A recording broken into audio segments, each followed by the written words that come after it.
우리가 전쟁을 살아생전에 만나지 않아야 되기를 간절히 그렇게 원하는 마음을 다 갖고 있습니다. 지금 전쟁이 일어나는 곳도 많은 사람들이 그러한 마음이 있었을 겁니다. 내 생전 전쟁터에 끌려간다든지, 전쟁으로 말미암아 내가 죽는다든지, 전쟁으로 말미암아 내가 어려운 고통을, 내 가족이 그런 어려운 고통을 당치 않고 한평생 살기를 다 원하지만, 그러나 뜻대로 되지 않는 것이 세상사입니다. 지금 미국과 이란과 그리고 이스라엘과 그리고 또 벌써 4, 5년이 지나가는 러시아와 우크라이나, 아프리카와 또 다른 여러 곳에 국지전으로 일어나고 있는 많은 전쟁으로 인해서 수많은 사람들이 죽어가고 있습니다. 전쟁은 어떤 명분이 되었든 좋지 않은 것이죠. 왜냐하면 전쟁은 상처를 남기지 않습니까? 그 상처는, 큰 상처는 죽음이고, 그리고 그것보다는 조금 더 나은 것이 부상을 입는 것인데, 그러나 당사자도 고통스럽지만 죽거나 아니면 부상 입고 한평생 살아가는 그 가족들은 정말로 생이 끝날 때까지 그것으로 인해서 고통을 받고 살아가기 때문에 전쟁은 누가 뭐라 그래도 아름다울 수가 없습니다. 구약 성경에 전쟁에 관한 이야기가 수도 없이 많이 등장하지 않습니까? 구약 성경에 등장하는 전쟁은 하나님의 거룩한 전쟁이 거기에 많이 포함되어 있습니다. 하나님의 전쟁은 특별한 그 전쟁의 내용이 무엇인가 하면 하나님께서 심판하신다. 그래서 하나님의 거룩한 전쟁.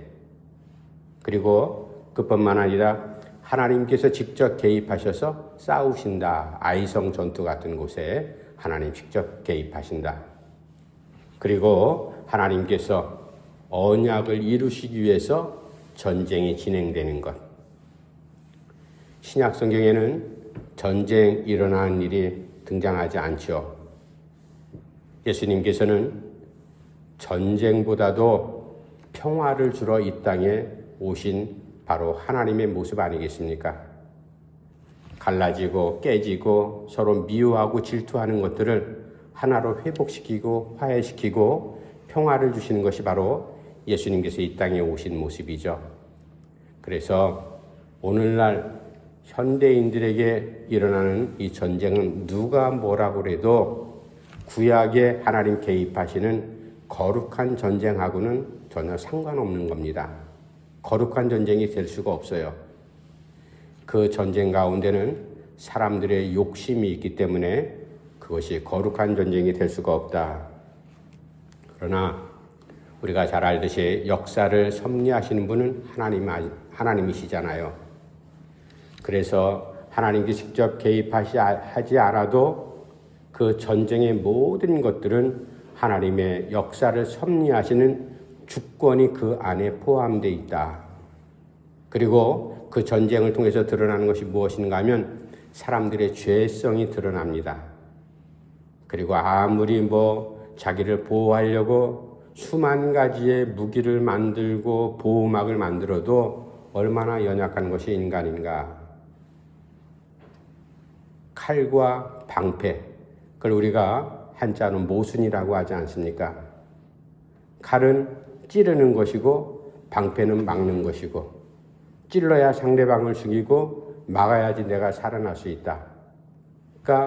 그러면 거기에는 찌르고 막고 서로 모순이 되는 것, 그래서 모순이라는 말이 그런 말인데, 전쟁이 그러한 어려운 일을 계속 만들어내고 있습니다. 우리가 하나님 앞에 기도할 것. 이제 예수님 안에서 모든 문제가 아름답게 해결될 수 있는 것은 오직 예수 그리스도밖에 없다라는 것이 바로 신약 성경을 통해서 우리에게 들려주시는 하나님의 음성입니다. 이제 우리가 이사야를 계속 묵상하고 있습니다. 지난주에 이어서 이사야 8장, 오늘은 16절부터 마지막 22절까지 이사야를 통해서 남쪽 유다 왕 아하스 왕, 유다 백성들에게 하나님의 음성을 던져주지 않습니까? 너희가 지금 두려운 일, 황급한 일을 만난다 할지라도 정신 바짝 차려야 될 것 아니냐. 정신 바짝 차리고 눈을 똑바로 떠서 우리를 이 역사 가운데 인도하셨던 바로 그 하나님, 아브라함을 불러서 하나님의 백성 삼으시고 그 모든 후손들을 하나님의 선민 삼으신 하나님께서 우리를 지금까지 인도하시지 않았느냐. 그 하나님 우리가 바르게 바라보고 그 하나님 의지해야 될 것 아니냐. 그런데 어떻게 하나님을 저버리고 세상에 아수로 우리를 괴롭히는 그러한 족속에 지금 강한 칼자루를 쥐고 있다고 해서 아수르에게 그렇게 의지하고 있느냐. 정신 바짝 차려라. 바로 그 말씀의 주제가 바로 그겁니다. 그래서 오늘은 16절부터 22절까지 두려움과 어려움, 고통 가운데서 무엇을 어떻게 해야 될 것인가. 그 말씀이 바로 이제 20절 말씀 우리 한번 같이 읽어봅시다. 20절 시작. 마땅히 율법과 증거의 말씀을 따를지니 그들이 말하는 바가 이 말씀에 맞지 아니하면 그들이 정녕 아침 빛을 보지 못하고. 아멘. 그러니까 아무리 다급한 일 만난다 할지라도 너희가 하나님의 말씀과 그리고 증거 앞에서 어떻게 처신해야 될 것인지 바르게 잘 구별하라. 바로 그 말씀 아니겠어요? 이사야를 통해서 이렇게 말씀합니다. 이사야의 신앙 고백이기도 하지만 하나님께서 이사야를 통해서 유다 백성들과 아하스 왕에게 교훈해 주시고 그리고 수천 년이 지난 지금 이 시대를 살아가고 있는 우리에게도 동일하게 말씀해 주시는 거죠. 상황은 형편은 모양은 다 틀린다 할지라도 어려운 일 당할 때 우리가 말씀과 증거 앞에서 어떻게 처신해야 될 것인가. 먼저 17절 말씀 제가 읽어드릴게요. 17절 말씀. 이제 야곱의 집에 대하여 얼굴을 가리시는 여호와를 나는 기다리며 그를 바라보리라. 아멘. 이게 바로 이사야가 나 같으면 아하스 왕에게 말하는 겁니다. 나 같으면 아무리 이렇게 어려운 일 당한다 할지라도 정신 바짝 차리고 나가 하나님을 기다리고 하나님을 바라볼 것 아니냐. 너도 그렇게 알아. 유다 백성들도 마찬가지죠. 하나님의 백성들 자체가 그렇게 살아가야 되는데 하나님을 바라보지도 않고 엉뚱한 세상을 의지하고 세상을 바라보고 하나님의 도움을 기다려야 되는데 하나님의 도움을 기다리지 않고 내 힘으로 어떻게 이것을 해결할까? 아니면 남의 힘을 빌어다가 내가 이 문제를 어떻게 해결할까? 그렇게 궁리하지 말아라. 지금까지도 우리가 아무것도 적신으로 나온 인생들 아니냐? 하나님께서 광야 40년간 우리 조상들을 어떻게 인도하셨는지 우리가 잊지 말아야 될 것 아니냐? 아무것도 없는 빈털터리 가운데서 지금까지 인도하신 그 능력의 하나님, 우리가 그 하나님을 외면하면 안 되지 않냐? 바로 그 말씀이거든요. 그래서 하나님을 바라보고 하나님을 기다리라. 하나님을 기다리고 하나님을 바라본다는 이 말씀은 원어가 같은 의미를 담고 있어요. 소망을 품고 믿음으로 전능하신 하나님을 기다려라. 그 하나님을 바라봐라. 바로 그런 말씀이에요. 율법을 늘 항상 듣는 유다 백성, 이스라엘 백성들도 마찬가지죠. 우리가 귀에 따갑게 하나님의 율법을 들어서 아유 하나님 맨날 바라보고 하나님 기다리라 수도 없이 듣던 말씀인데 그런 의미 속에서 너희들이 습관적으로 그렇게 하나님을 기다리고 바라보라는 얘기가 아니거든요. 피동적으로 수동적으로 하나님을 그냥 마지못해 하나님을 바라본다거나 마지못해 그냥 죽을 인상을 쓰고 하나님을 기다린다거나 그렇게 하라는 뜻이 아니라 이 단어는 능동적으로 적극적으로 하나님을 바라보고 하나님을 기다리라. 바로 그런 의미가 여기에 담겨 있습니다. 자, 그렇다면 이사야가 아하스 왕 유다 백성들에게 그리고 지금 유다 백성들을 어렵게 하는 이스라엘 백성들에게도 사실 주시는 말씀이기도 합니다. 너희들이 엉뚱한 데 치심해서 엉뚱한 것에 의지하지 말고 전능하신 하나님을 바라보고 하나님을 기다려야 되는데 어떻게 할 건가? 나는 바로 하나님을 바라보고 하나님을 기다리겠다. 그러한 이사야의 이 고백이 오늘 우리에게 무엇을 말씀해 주고 있는지 우리가 곰곰이 묵상을 해야 될 겁니다. 애국 400년간 종살이하던 이스라엘 백성들, 우리가 눈에 그 말씀 살펴보잖아요. 400년 동안 얼마나 고통스러웠을까?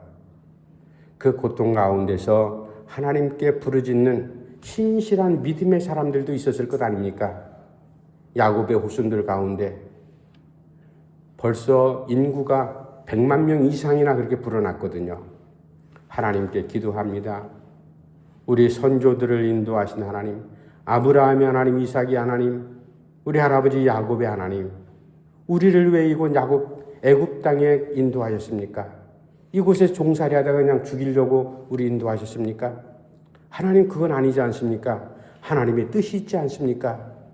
왜 우리를 인도하셨고 지금 왜 우리가 이렇게 고통 가운데 오랜 시간 동안 살아야 됩니까? 하나님, 우리에게 좀 무언가 말씀을 들려주시든지 무언가를 보여주시든지 해야 될 것 아닙니까? 하나님께서 침묵하시죠. 그리고 나서 때가 되면 하나님 말씀하지 않습니까? 내가 다 듣고 있다, 보고 있다, 알고 있다. 이게 바로 하나님의 대답이었습니다.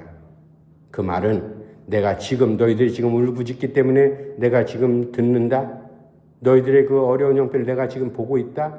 다 사정을 알고 있다가 아니라 애굽 땅에 요셉이 끌려 들어갔을 때부터 내가 치밀한 계획 가운데 너희들의 모든 삶을 다 보고 듣고 알고 있다. 바로 그런 말씀 아니겠어요? 그런 하나님, 이사야가 바로 그 하나님을 지금 바라보고 기다리겠다. 우리도 마찬가지로 어렵고 황망할 때 당할 때가 있습니다. 힘들 순간이 있습니다. 두 손 놓고 그냥 끝내버리고 싶은 절망적인 순간도 가끔 찾아오기도 하지 않습니까?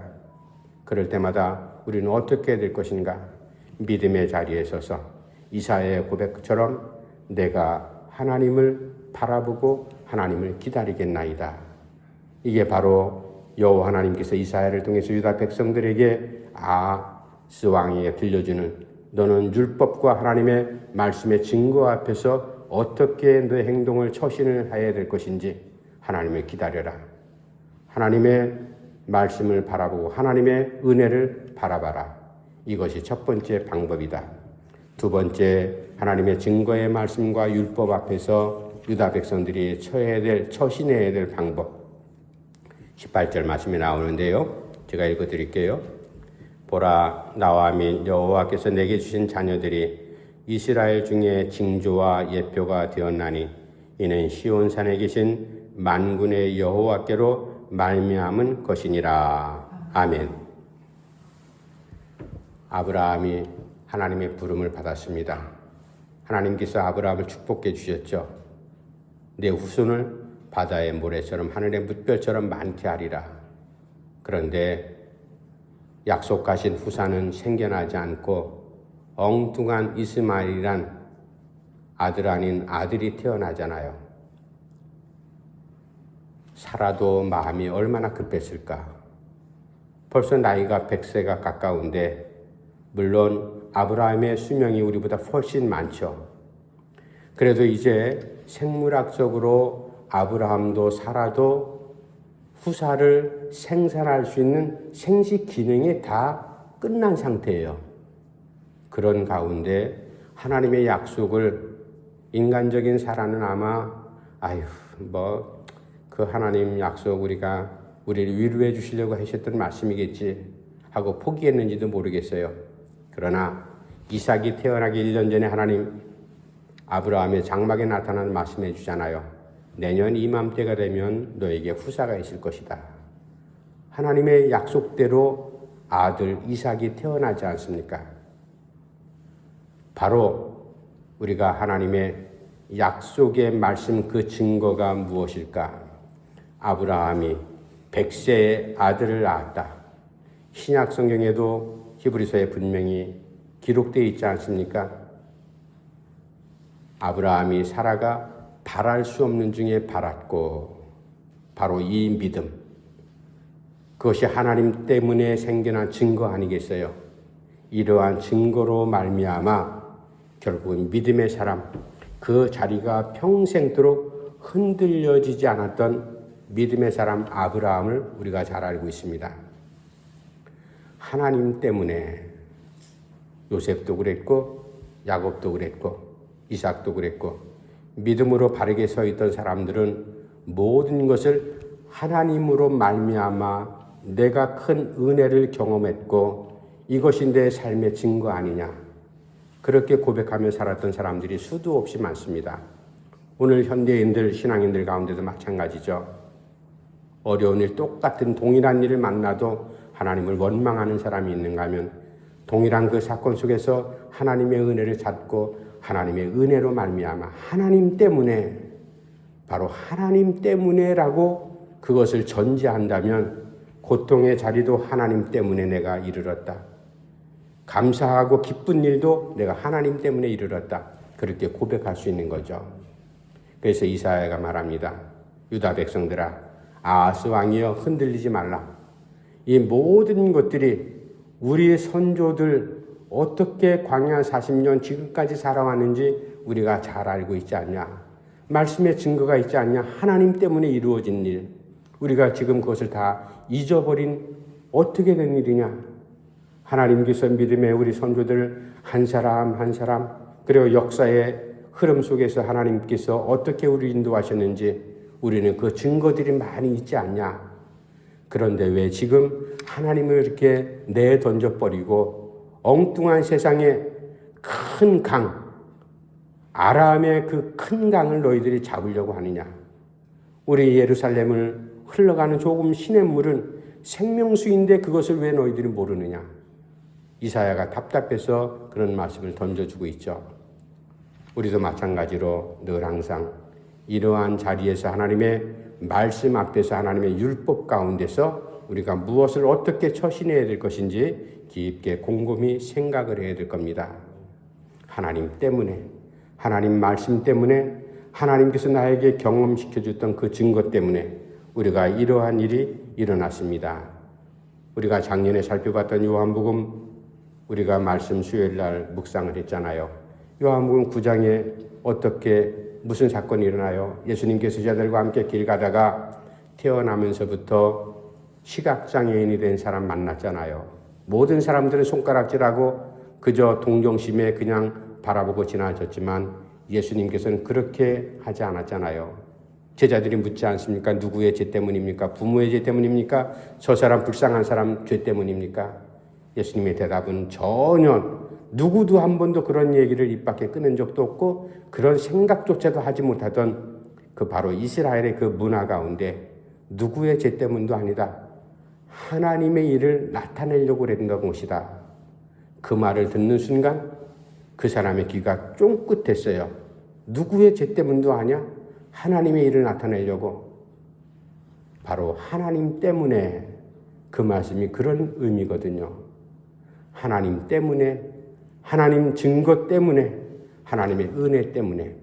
그래서 우리가 하나님의 은혜, 하나님의 증거, 하나님의 말씀의 결과로 인해서 내가 경험했던 신앙 고백을 하라, 바로 그 말씀이죠. 그 사람이 눈을 뜨고 난 다음에 바리새인들이 얼마나 미워합니까? 그 사람을 미워하는 것이 아니라 그 사람을 고친 예수님을 미워하기 때문에 그 사람 부모까지 데려다가 추궁하잖아요. 야, 너 예수를 모른다고 알아? 내 아들 고친 사람 너하고 상관없다고 알아? 그래, 눈 뜬 것이 아니라 원래부터 눈을 보고 봤다, 그렇게 얘기하라. 뭐 별 방법을 다 동원했는데 마지막에 당사자가 말하지 않습니까? 근데 그 사람은 누군지 정확하게 모르지만 그 사람이 예수란 분이 내 눈을 뜨게 했다. 당사자가 고백하지 않습니까?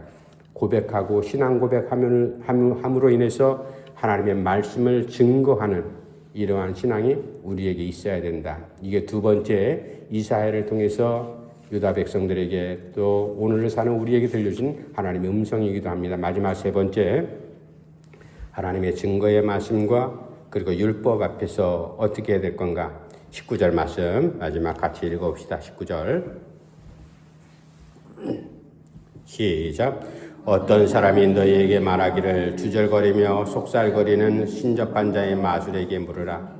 하거든 백성이 자기 하나님께 구할 것이 아니냐 산자를 위하여 죽은 자에게 구하겠느냐 하라. 아멘. 이 어려운 형편 가운데 죽음이 바로 목전에 코앞에 닥쳐왔고 이스라엘과 아람 군대가 동맹이 돼가지고 우리나라를 쳐들어온다고 하는데 지금 이것저것 더운 밥, 찬밥 가릴 게 있냐? 당장 소중한 거, 귀한 거 빨리 끌어다가 우리가 사용하자. 그게 바로 방법 택한 게 아수르를 택했다. 결국 하나님께서 그렇게 아수르를 사용하지, 아수르에게 기대지 말라.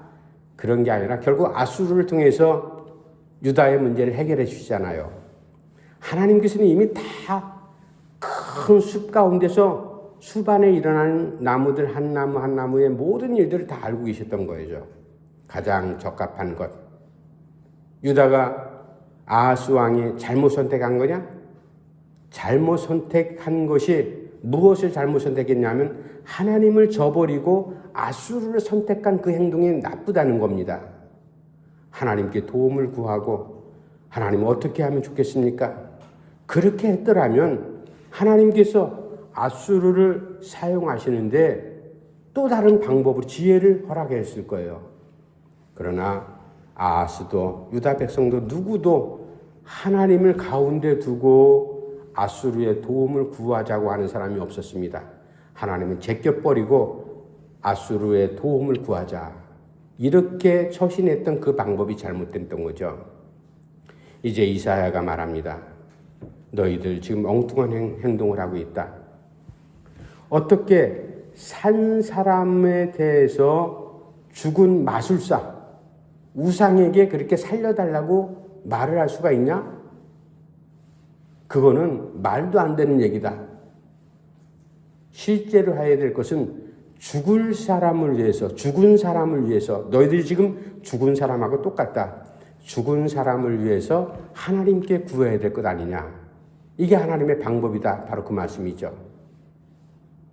우리가 살아있는 것 같지만 죽은 자와 같이 정말로 힘없고 어려운 처지에 있는 것. 바로 유다 백성들이 도탄에 빠져있는 바로 그 상태가 죽어있는 상황이거든요. 너희들이 지금 죽어있다라고 가정한다면 누구에게? 살아계신 하나님께 간구해야 될 것 아니냐. 우리가 엘리야 시대 때 바알 선지자 450명하고 엘리야하고 결국 아세라 선지자 850대 1로 싸우지 않습니까? 갈멜산 위에서. 가뭄을 가운데 두고서 나라가 우리가 목말라 죽겠습니다. 굶어 죽겠습니다. 그럴 때 하나님께 기도하자. 바알 선지자 450명이 갈멜산 위로 올라왔고 엘리야 혼자 올라갔잖아요. 엘리야가 하나님께 기도하기 전에 먼저 바알 선지자들은 어떻게 기도해요? 우리가 믿는 바알이 진짜로 살아계신 하나님인 것처럼. 그건 하나님이란 존재도 없는 거, 그냥 우상이고 귀신이에요. 그러한 바알한테 바알이여 우리에게 비를 내려주셔서 당신이 하나님인 것처럼 보여주십시오. 아무리 외쳐본들 비 한 방울 내렸습니까? 엘리야가 결국은 그 꼴을 보다가 얼마나 속으로 한심하게 여겼을 거예요. 하나님 앞에 기도하지 않습니까? 하나님께서 모든 그 갈멜수야인 위에 마른 장작을 고랑을 파고 물도 있었지만 싹 순식간에 태워버리지 않습니까? 우리가 지금 죽은 처지와 같은 그런 입장인데 어떻게 생명도 안 되는 저 마술사들, 신접한 자들, 우상에게 살려달라고 그렇게 구할 수가 있냐? 정신 똑바로 차려라. 우리는 지금 죽은 목숨하고 다를 바 없다. 그러기에 살아계신 하나님께 도움을 구해야 될 것 아니냐? 요한복음에 나오는 마르다, 마리아, 자기 오빠 나사로가 죽었잖아요. 위중한 상태에 있을 때 사람을 예수님께 보내서 예수님 빨리 와서 우리 오라버니 살려달라고 예수님께서 안 가잖아요, 일부러. 결국은 죽었습니다. 마르다가 마리아가 자기 오빠 장사 지냈는데 예수님 오신 것을 보고 선생님이 여기 계셨더라면 우리 오빠가 죽지 않았을 터인데 예수님 뭐라고 말씀하세요? 내 오라버니는 죽은 게 아니라 잠잔다. 마르다하고 마리아 우리 같으면 아마 삐져가지고 나 저런 예수 안 믿어. 그렇게 했을 거예요. 그러나 끝까지 죽어서 장사 지낸 자기 오라버니 던지면서 예수님께 말씀하잖아요.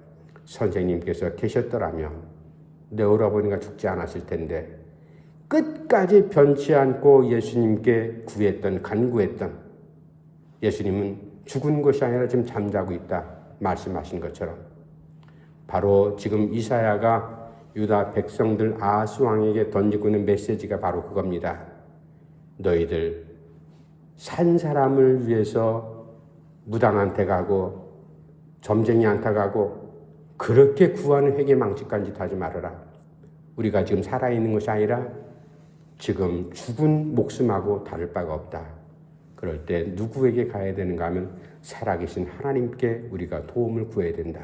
이 말씀을 꼭 깊게 묵상하면서 우리가 이 사순절에 누구에게 누구를 기다리고 누구를 바라볼 것인가, 어떻게 의지할 것인가, 이사야의 신앙고백처럼 우리가 그 믿음의 자리에 바르게 서서 하나님의 도움을 구하는 우리의 발걸음이 꼭 되기를 간절히 바랍니다. 기도합시다. 하나님 아버지, 은혜를 감사함을 드립니다. 전쟁은 벌써 오래전부터 인류가 시작됐을 때부터 끊임없이 지금도 예수님 올 때까지 끊임없는 전쟁이 일어날 터인데 아버지 하나님, 저희들은 간절히 바랍니다. 우리 선배들이 겪었던 그 아픔 전쟁 우리는 겪지 않도록 하나님께서 좌우에서 앞뒤에서 생명싸개처럼 그렇게 꼭 보호해 주시옵소서.